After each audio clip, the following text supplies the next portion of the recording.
Make yourself an ark. Exposing the Illuminati. Part 2. The triumph of the Immaculate Heart of Mary over secret societies, subversive movements, and the one world government. Make yourself an ark. Part 2. The darkness. Lenin, in the Russian Revolution times, made it clear that the attack upon the human mind was of great importance. Dr. Boris Sokolov, who played an important part in the events leading up to the Bolshevik Revolution, reveals in his book, The White Knights, that Lenin had many intimate conversations with Dr. Ivan Pavlov, which laid the groundwork for the Soviet experiments in trying to standardize human thought. Their textbook on psychopolitics mentions the importance of Pavlov's work. Psychopoliticians expressed confidence that they can achieve the destruction of the capitalistic society and Christian civilization without major military conflict. This, of course, is the aim of the Fabian socialist and the humanist, the ultimate aim of phasing out nations and nationalities and bringing all humanity under a single authoritarian government. Does this then pose a greater threat than the hydrogen bomb? Dr. Robert Oppenheimer, the father of the bomb, from his eminent position in the domain of physics, seemed to answer that question when he said, "The time may well come as psychology acquires a sound objective corpus of knowledge about human behavior and feeling, when the powers of control thus made available will pose far greater problems than any the physicists have posed." End of quote. Grave problems indeed. Grave problems concocted by evil minds backed by immense power. But why should men of enormous wealth and secret power over nations promote terrible revolution and bloodshed through Marxism and promote misery in the world? And why destroy children with sensitivity training, evil rock music, evil use of their control of the media, especially television, and the evil spreading of drugs? The answer is because they obey the Jewish Talmudic law that demands the destruction of heathen nation-states as they see it, as the prelude to the triumphant return of Jewry, and as Disraeli said they wish to destroy Christianity. It is just as the editorial of the London Jewish World of February the 9th, 1883 stated, quote, "The great ideal of Judaism is that the whole world shall be imbued with Jewish teachings, and that in a universal brotherhood of nations, the greater Judaism, in fact, all the separate races and religions shall disappear." End of quote.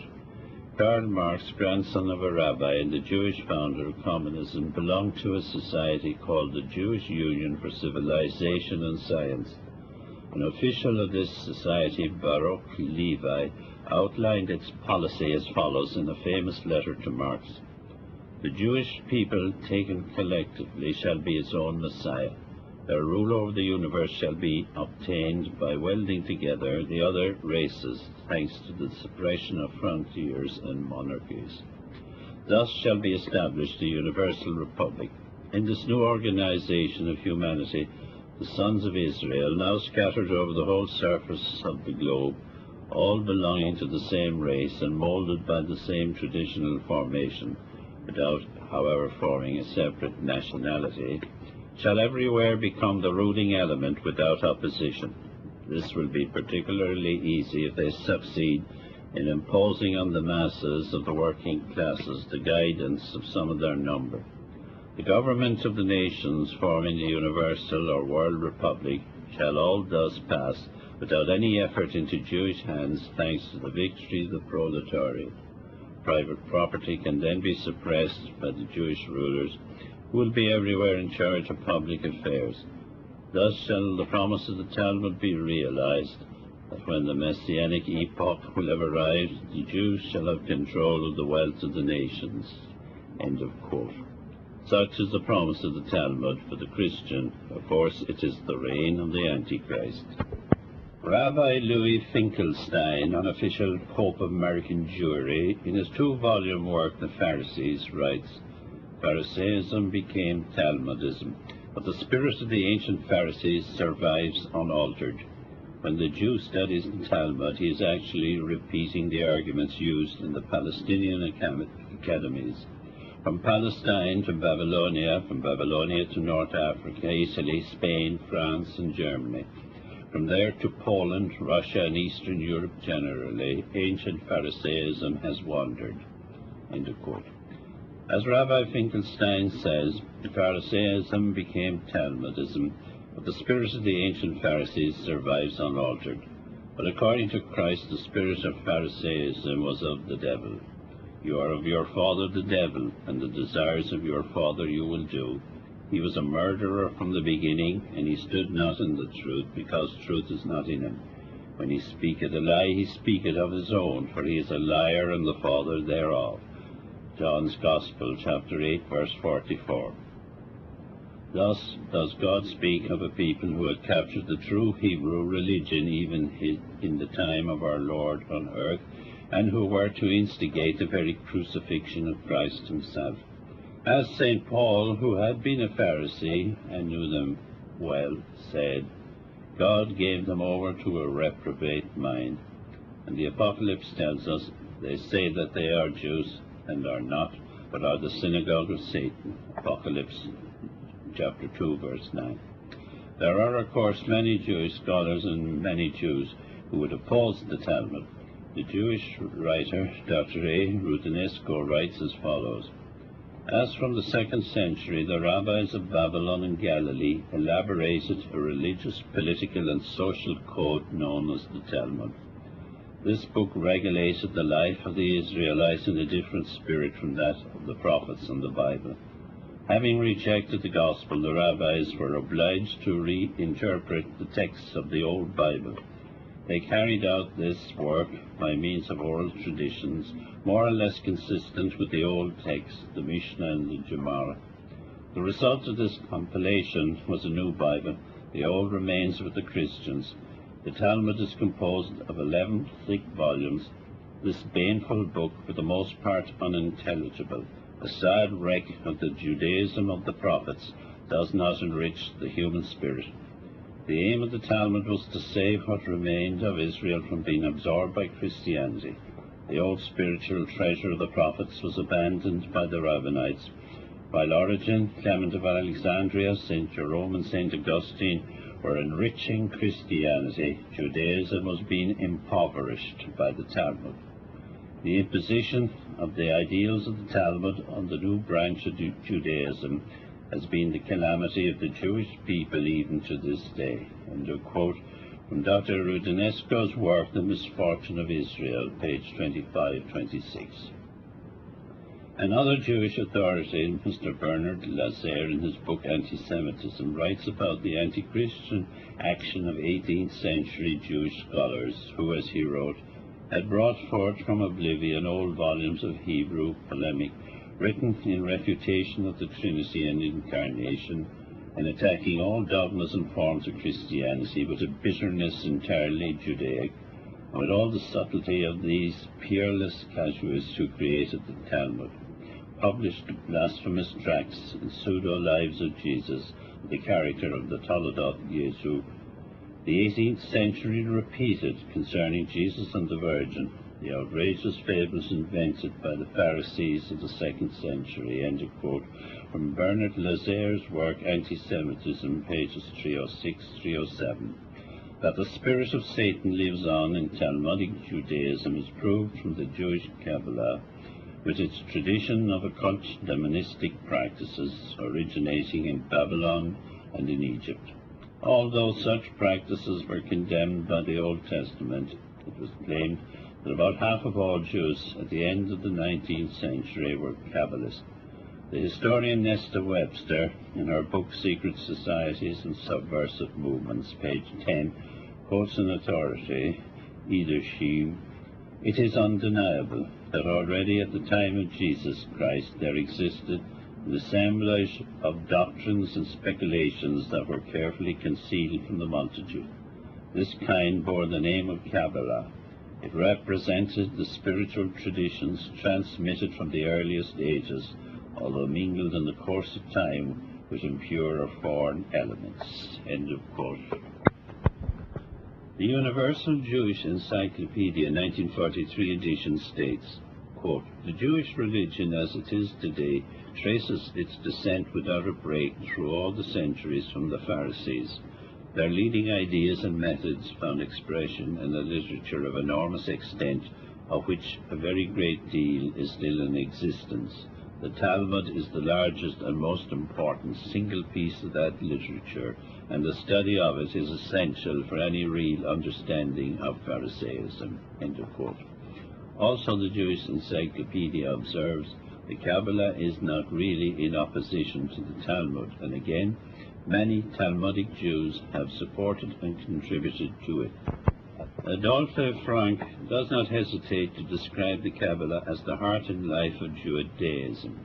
One of the books of the Kabbalah is called the Zohar, and it is claimed by authorities that the greater number of the most eminent rabbis of the 17th and 18th centuries believe firmly in the sacredness of the Zohar and the infallibility of its teaching. Yet according to the Zohar, quote, "all Israelites will have a part in the future world, and on arrival there will not be handed over like the Goyim, or non-Jewish races, to the hands of the angel Duma and sent down to hell." End of quote. Indeed, the Goyim are even denied human attributes. Non-Talmudic humanity ranks as animals, but Christians are almost as vermin. All Christian doctrines are opposed by Talmudic doctrines. According to the Zohar, extermination of Christians is a necessary sacrifice. Rabbi Simon ben Yochai's edict is, "the best of the Gentiles deserves to be killed." Tied up in the Zohar and Kabbalah, generally, is the belief in reincarnation and the transmigration of souls. Also pantheism, the oldest pagan concept of God, as being the composite of nature. Sodomy is accepted, adultery permitted with the wife of a non-Jew, Moloch worship, child sacrifice is condoned in the modern Jewish Babylonian Talmud. Incest is preferable to Christianity. Christ is planted in hell. The Kabbalah promotes occult demonistic practices condemned by the Old Testament. In the Kabbalah, every attribute of intelligence, of knowing, loving, or ruling is stripped from the God of the Bible and handed over to pagan spirits. God is stripped to a mere pantheistic, mindless essence called Ein Sof. The doctrine of the Ein Sof, says the Jewish Encyclopedia, is the starting point of all Kabbalistic speculations. Karl Marx, of Jewish origins, called the Ein Sof by another name in order to sell it to the Gentiles. For him, it was dialectical materialism, the mindless bashing of germ to fish to mammal to ape to man. The Jewish spawned Marxist revolution as its crown and triumph. In a letter dated December 12, 1859, Engels wrote to Marx, "I am just reading Darwin and find him excellent. One-sided theology had not been smashed yet. This has happened now." Marx replied, "This is the book which contains the basis in natural science for our view." Many modern scientists share the view of the French scientists Louis Bonheur and Jean Rostand, who claimed evolution is a fairy tale for adults, but it is more sinister than that. Marx did not actually originate anything new in his writings, but merely streamlined Talmudism for Gentile consumption. The atheistic concept of man dominating nature prevails. The Luciferian God is presented always as man. But it is essential to realize that while Marx and his followers were anti-God, they were not atheists, as present-day Marxists describe themselves. The truth is that Marx and his really true followers hated a God in whom they believed. The ultimate concealed aim of communism in conquering the world is to secure the satanic aim of damnation of souls with the mocking of God and praise of Lucifer. This can be shown from the way Marx expressed his deeper thoughts in his poetry. In one of his poems, Marx wrote, "I wish to avenge myself against the one who rules above." In his poem, Invocation of One in Despair, he wrote, "So a God has snatched from me my all, in the curse and rack of destiny. All his worlds are gone beyond recall, nothing but revenge is left to me. I shall build my throne high overhead, cold tremendous shall its summit be, for its bulwark superstitious dread, for its marshal blackest agony." It sounds like Lucifer's boast. I will ascend into heaven, I will exalt my throne above the stars of God, Isaiah 14:13. In his poem called The Prayer, Marx wrote, "The hellish vapours rise and fill the brain till I go mad, and my heart is utterly changed. See this sword?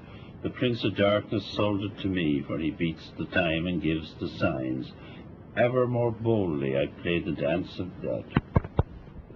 In the rites of higher initiation into the Satanist cult, an enchanted sword which ensures success in this life is sold to the candidate. He pays for it by signing a covenant with blood taken from his wrist, promising his soul will belong to Satan after death. Here are some lines from Marx's poem Ulanim. "And they are also Ulanim, Ulanim.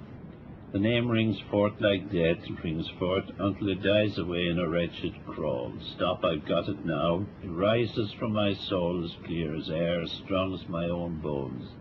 Yet I have power within my youthful arms to clench and crush you with tempestuous force." One would think here of humanity being crushed with Marx's terror. He goes on, "While for us both the abyss yawns in darkness, you will sink down and I will follow laughing, whispering in your ears, 'Descend, come with me, friend.'" Also in Ulanim, eternal suffering is expressed. Ha! Eternity, she is our eternal grief, an indescribable and unmeasurable death, vile artificiality conceived to scorn us, ourselves being clockwork, blindly mechanical, made to be the fool calendars of time and space, having no purpose save to happen, to be ruined, so that there shall be something to ruin. At the time of Ulanim's death, his words are, "Ruined, ruined, my time has clean run out, the clock has stopped, the pygmy house has crumbled. Soon I shall embrace eternity to my breast, and soon I shall have gigantic curses on mankind." And the end of the poem Ulanim has this, "If there is something which devours, I leap within it, though I bring the world to ruins, the world which bucks between me and the abyss. I will smash to pieces with my enduring curses. I'll throw my arms around its harsh reality. Embracing me, the world will dumbly pass away, and then sink down to utter nothingness. Perished with no existence, that would be really living." So in his poetry, Marx does what the devil strives to do, consign the entire human race to damnation. As Jesus said in the Gospel, "By their fruits you will know them." On his poem on Hegel, Marx wrote, "Words I teach all mixed up into a devilish muddle, thus anyone may think just what he chooses to think." And in his poem The Pale Maiden, he writes, "Thus heaven I forfeited, I know it full well. My soul, once true to God, is chosen for hell. It is Karl who says it." It is not surprising that in a letter written to Karl Marx by his son on March the 31st, 1844, the opening words are, "My dear devil." That is how a Satanist writes to a beloved one. In a letter sent by his wife in August 1844, she wrote, "Your last pastoral letter, high priest and bishop of souls. The only European religion which has high priests is the Satanist one. Karl's daughter Eleanor, living with a Satanist, committed suicide. Another daughter, Laura, died in a suicide pact." Richard Wurmbrand demonstrated that many of the associates of Marx, such as Engels, Bakunin, Proudhon, and Moses Hess, many of those who put his program into practice, such as Lenin, Trotsky, Stalin, and Mao Zedong, were also Satanists. It is known that Stalin, Marx, and Engels were Illuminati recruits. So while Marx and his associates were anti-God, they were not atheists. They hated the God in whom they believed, and they sought the damnation of as many souls as possible. Ample proof of that hatred of God was expressed in the Spanish Civil War. In Spain in 1936, with great foresight, General Franco denounced the collusion of international Masonry with Marxism, who were both in league against Catholic Spain. On July the 1st, 1937, 41 Spanish Catholic bishops addressed a long document to their colleagues of the entire world. In it they described the vicious hatred against Jesus Christ and his Blessed Mother, what they described in the document as, quote, the hatred of hell becoming incarnate in our unfortunate communists, end of quote. Precise figures at the end of the war listed at 13 bishops, 4,317 secular priests, 2,489 religious, and 283 nuns, and 249 seminarians, all massacred out of hatred for their faith. English historian Hugh Thomas wrote, in 1 month, July-August 36, close to 100,000 people for all of Spain were killed without trial. As already mentioned, in 1936 in an interview, General Franco denounced the collusion of international Masonry with Bolshevism as the principal cause of Spain's ruin. Earlier in the same year, 1936, Pope Pius XI, on September the 14th at Castel Gandolfo, had publicly blessed General Franco's crusade. Quote, those who have assumed the difficult and perilous task of defending and restoring the rights and honor of God and religion. End of quote. The defense of religion was the principal motive of the uprising. Even before the war in Spain had broken out, the head of state in Portugal, Dr. Salazar, had proclaimed communism as anti-civilization, anti-Christian, anti-church, and anti-Christ. The collusion of Masonry with Bolshevism that Franco spoke about, and Salazar's opinion on it, has been confirmed from heaven itself. On October 13, 1985, at Fatima, Our Lady gave one of her numerous messages to Padre Gobbi, the Italian priest she chose to found and spread her Marian movement of priests, and in that message she said, from here, where I appeared as the woman clothed with the sun, I call upon you all to gather round your heavenly leader. These are the times of the great battle between me and the powerful army, at the orders of the Red Dragon and the Black Beast. Marxist atheism and Masonry are guiding this united army to lead the whole of humanity to the denial of and rebellion against God.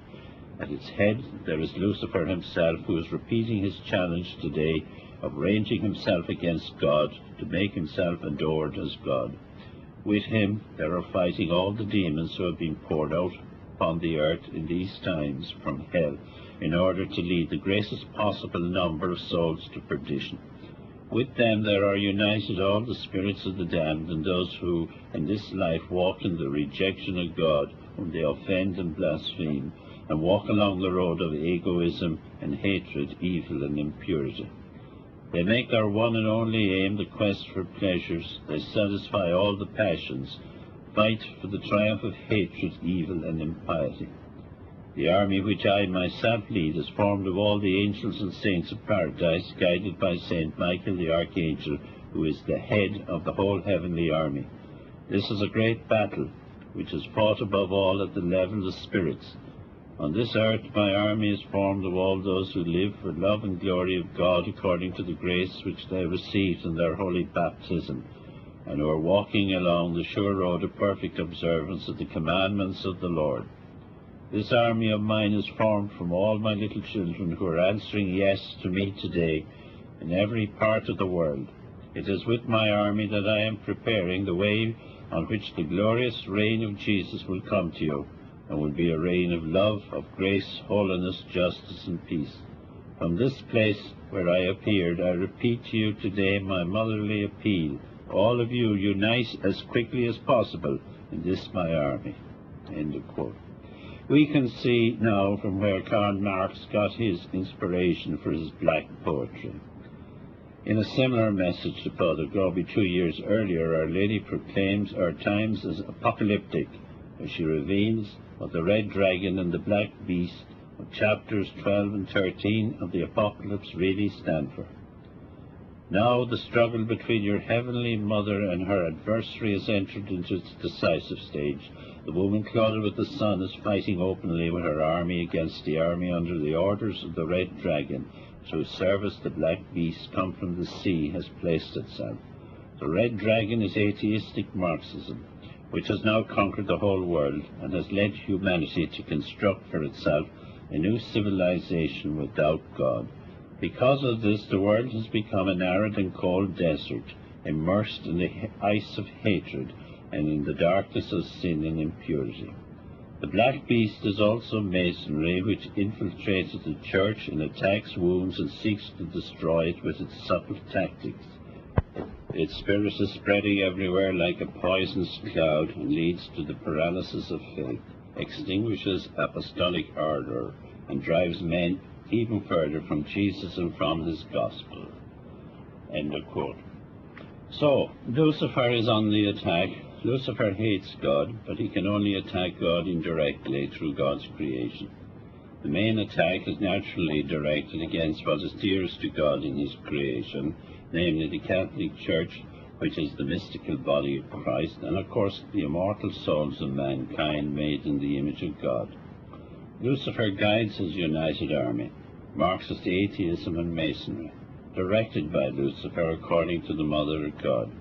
They are united in Kabbalistic Gnosticism, on which Masonry was founded. They are both Jewish and Masonic sources that make that quite clear, and it is very important that people should know about it. The Freemason Ragon claimed the Kabbalah is the key to the occult sciences. The Gnostics were born of the Kabbalists.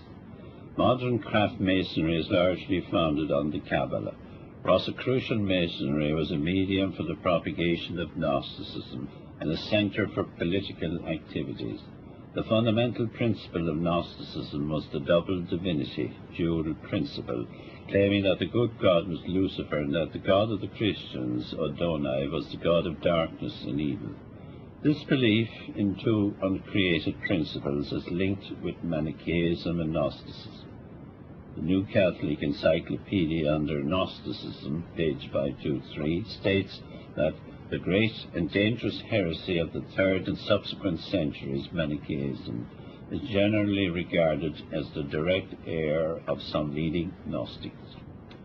Gnostic Manichaean dualism was condemned by the First Vatican Council. The French scholar Deschamps, in his work The Secret Societies in Society, 4th edition, 1880, volume 1, states the following: Gnosticism, Manichaeism, and Albigensians and the Templars, these are the sources whence Freemasonry has sprung, page 282. And he notes, Jewish influences were active among these heresies.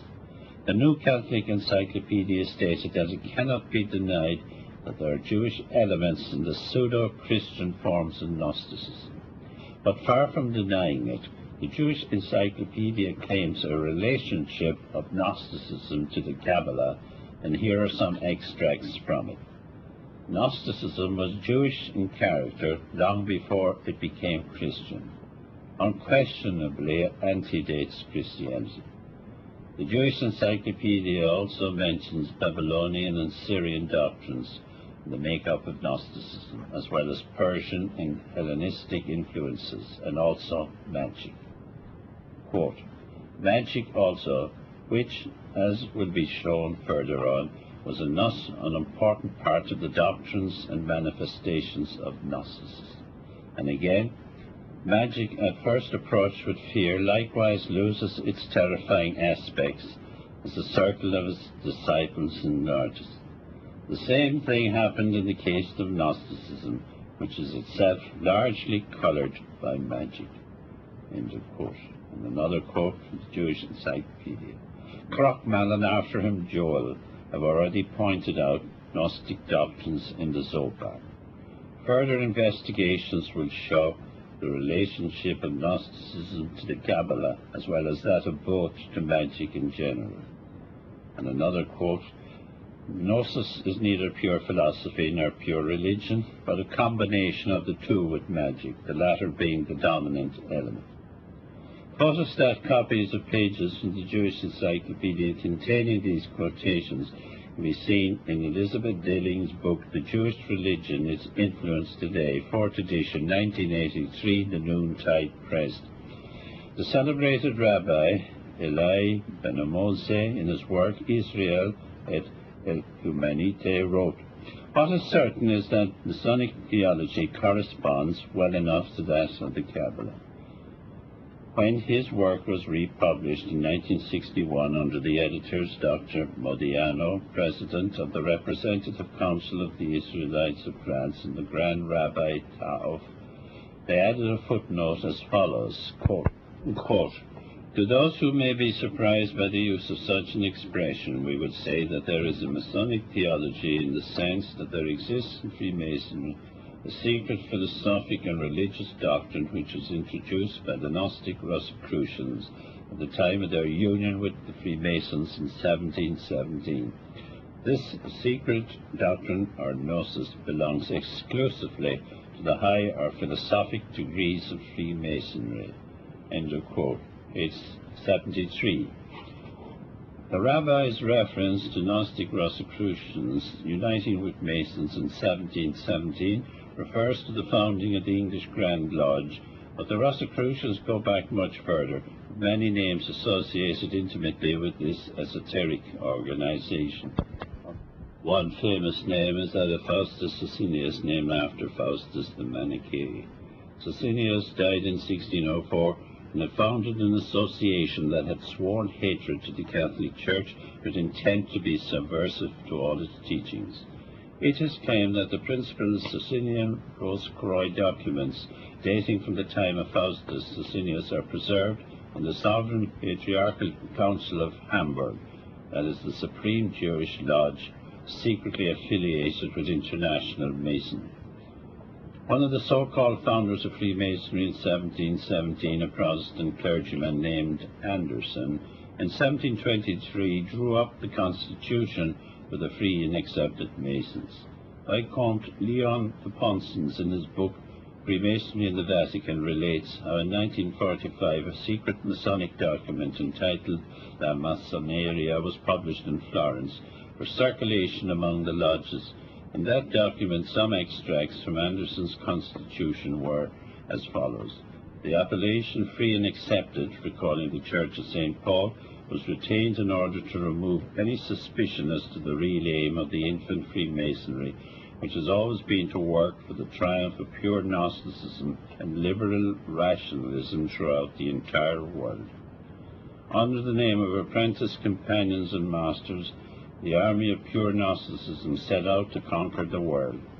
The duty of the Knights of Rose-Croix is to combat the bastard Gnosticism inherent in Catholicism, which blinds the eyes of faith. Freemasonry alone possesses the true religion, which is Gnosticism. All the other religions, and especially Catholicism, have taken what is true in their doctrines from Freemasonry. They possess only absurd or false theories. The reality, of course, is that there is nothing as absurd or false as the medieval Luciferian doctrine held by Masonry that claims that Lucifer created the world, suffered injustice at the hands of a despotic power, and one day will recover his former glory. In 1917, on the occasion of the second centenary of Masonic banners were carried in procession through the streets of Rome to St. Peter's Square. The inner secrets of Masonry were somewhat revealed in public on that day because some of the banners depicted Lucifer defeating St. Michael. They believed that St. Michael came on earth in the person of Jesus to try and defeat the oldest son of God, Satan, his brother, as he had done in heaven, but on earth he failed to defeat Satan. A witness to that Masonic procession on that day in 1917 was a man who years later would die in a concentration camp during the Second World War, and who would be canonized as a saint of the Church, St. Maximilian Kolbe. Significantly, it was St. Maximilian Kolbe who said, "Modern times are dominated by Satan and will be more so in the future. The conflict with hell cannot be engaged by men, even the most clever. The Immaculata alone has from God the promise of victory over Satan." The most conspicuous emblem in masonry is the letter G, framed in a 5-pointed star. Lower grades are told it stands for geometry. Women are told it stands for generation. But for those who penetrate into the sanctuary of Knights Kadosh, Hebrew word meaning consecrated, its real meaning is revealed as Gnosticism, mother of Freemasonry. Gnosticism, or anti-Christianity, defined by Albert Pike, who was once known as the Pope of Masonry, as, quote, the soul and marrow of Freemasonry. Gnosticism, marked with the seal of Lucifer, founded by Simon the Magician in apostolic times, has continued without interruption and has never been as strong as it is today, when as Luciferian occultism it controls Freemasonry and shares the occult science of the Jewish Kabbalah with its essentially satanic theology and cult of initiates. Masonry has, of course, been working to attain its universal goals for a long time. In America, Albert Pike, Luciferian, who had the title of Grand Master of the Supreme Council at Charleston and Sovereign Pontiff of Universal Freemasonry, worked closely with Mazzini, the Italian director of the Illuminati worldwide revolutionary program, and between them they founded the Supreme Rite of Central High Masonry in 1870. The Act of Creation was dated September 20, 1870, the day on which the Mason General Cadorna captured Rome. Mazzini's successor, Adriano Lemmi, wrote, quote, the anniversary of September 20, the day on which Rome became the capital of Italy, when the temporal power of the Pope was overthrown, concerns Freemasonry exclusively, a purely Masonic festival which marks the date of the arrival of Italian Freemasonry in Rome, the aim for which it had for many years been striving. End of quote. Mazzini dreamt of a worldwide union of Masonry to destroy the spiritual power of the Pope and the Church. Pike was his ally, and formed the new and reformed Palladian Rite at Charleston, the sacred city of the Palladium. There Pike set up an essentially Luciferian rite based on Manichaean neo-Gnosticism, teaching that Lucifer is the equal of the God of the Christians, Adonai. For them, Lucifer was the god of light, Adonai was the god of darkness and evil. Mazzini expressed enthusiastic praise for Pike's Luciferian rituals in articles published in La Roma del Popolo. One of Pike's books was the Book of Epadno, containing prophecies concerning the reign of the Antichrist from the satanic point of view.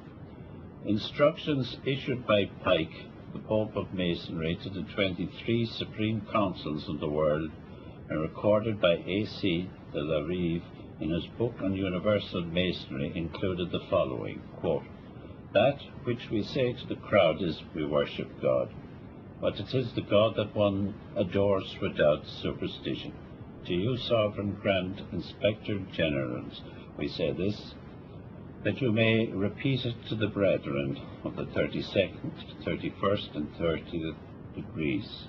The Masonic religion should be, by all of us initiates in the high degrees, maintained in the purity of the Luciferian doctrine. Yes, Lucifer is God.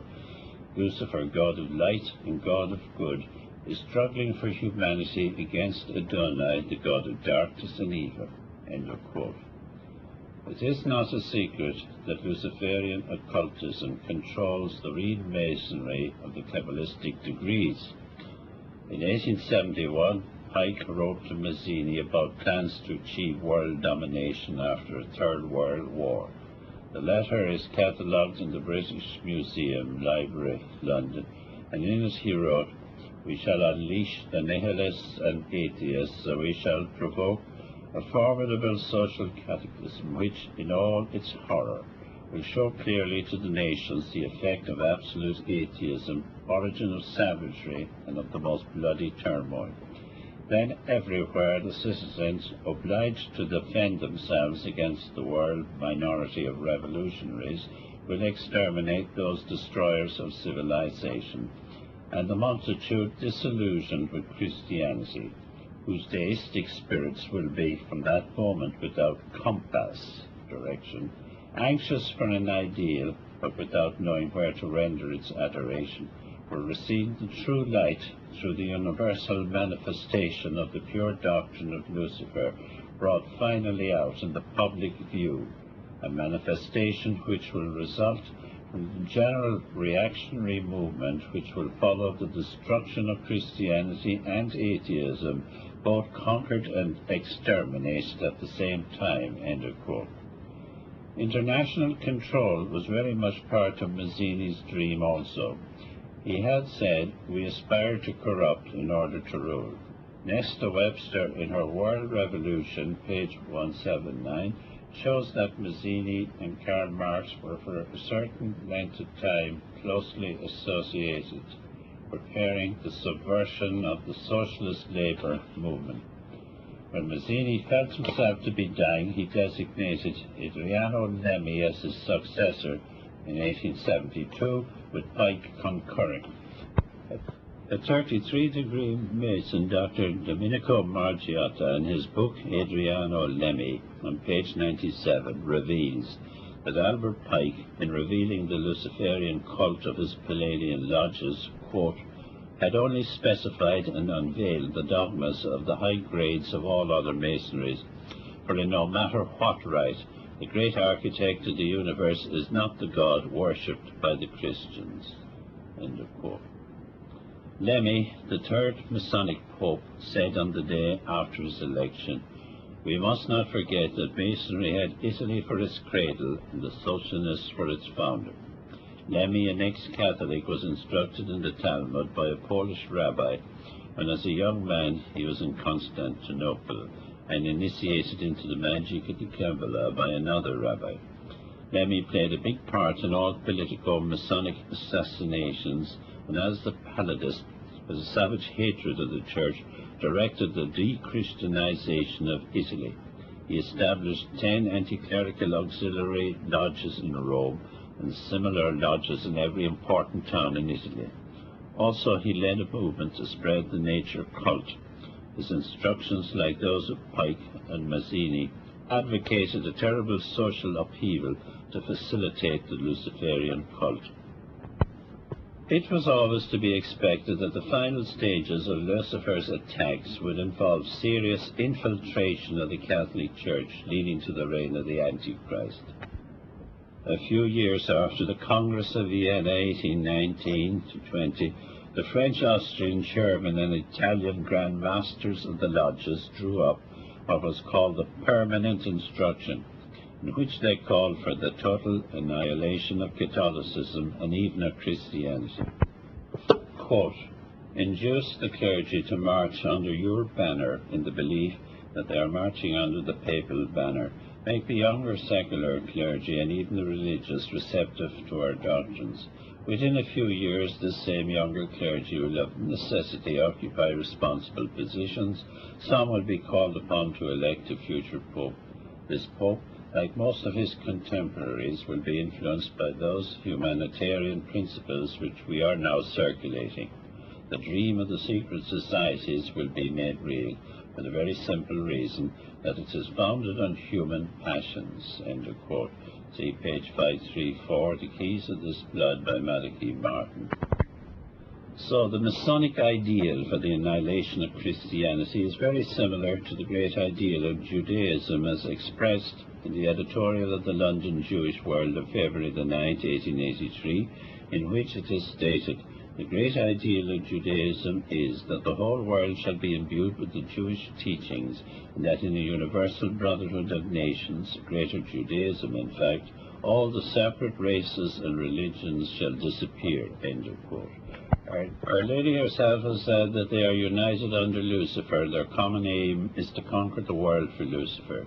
In 1884, Pope Leo XIII warned about this in his encyclical Humanum Genus, in which he wrote, "From what we have already set forth, it is indisputably evident that their ultimate aim is to uproot completely the whole religious and political order of the world, which has been brought into existence by Christianity, and to replace it by another in harmony with their way of thinking. This will mean that the foundation and the laws of the new structure of society will be drawn from pure naturalism. In this mad and wicked design, the implacable hatred and thirst for vengeance with which Satan is animated against our Lord Jesus Christ becomes visible to our bodily eyes, pages 1, 7, and 14. Bishops of Spain saw the same Judeo-Masonic hatred for Christ in the Spanish Civil War. As already mentioned, on July the 1st, 1937, they addressed a document to all their colleagues in the entire world in which we have the following. The hatred against Jesus Christ and Our Lady has reached the point of paroxysm. One can imagine the hatred of hell becoming incarnate in our unfortunate communists, by the hundreds of mutilated crucifixes, by the images of Our Lady profaned in bestial fashion, by the posters of Bilbao, which blasphemes sacrilegiously against the Mother of God, by the infamous literature of the entrenched Reds, where the divine mysteries are ridiculed, by the repeated profanation of the Eucharist." End of quote.